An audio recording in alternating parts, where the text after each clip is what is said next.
ำดีบ่มีค่าหรือเพราะว่าคนสัวมันหลายขอเจริญพรท่านผู้ติดตามทั้งหลายพิมพ์สาธุแชร์ออกไปเป็นสุขอีกมุมหนึ่งของสังคมสิ่งที่บ่น่ายินดีคือการตีราคาคนที่มีเมตตาว่าเป็นคนโง่เฮารู้สึกคือกันบ่ว่าคนสมัยนี้คนดีๆเริ่มหน่อยลงคนเห็นแก่ตัวและทำให้คนอื่นนั่นหลายขึ้นคนสมัยนี้เฮาอยากบูชาคนเก่งจนลืมบูชาคนดีเฮากล้าเฮ็ดกล้าทำกล้าเว้ากล้าคิดถูกหรือผิดบ่สำคัญขอเพียงมีผู้สนับสนุนกันให้หลายๆขึ้นคนที่รู้จักยอมคนอื่น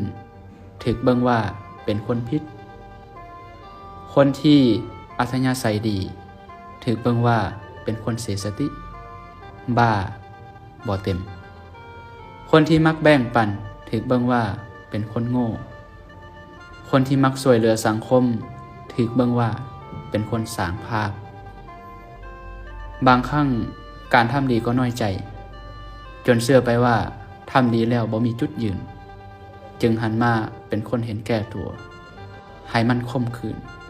เพื่อจุดยืนในสังคมเมื่อเฮาได้พบคนดีเฮาก็คนดีตอบบ่แม่นเอาเปรียบดังคำสอนที่พระพุทธเจ้าตรัสไว้ว่าหากปล่อยให้อคติสีมาบังตาจะบ่มีทางเห็นความดีของคนอื่น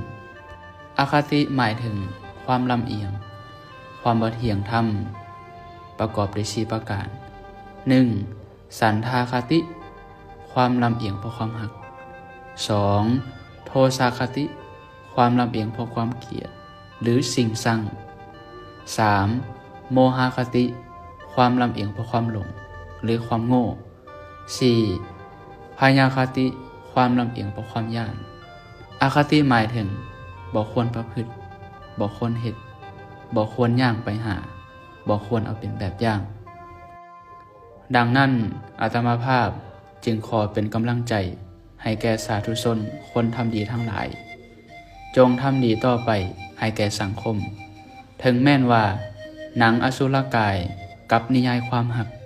มันจะเป็นเรื่องเดียวกันก็ตามในสังคมก็มีทั้งคนดีและคนชั่วคนใดดีก็เข้าใกล้คนใดชั่วก็อยู่ห่างๆไว้ที่สำคัญจงจำไว้ว่า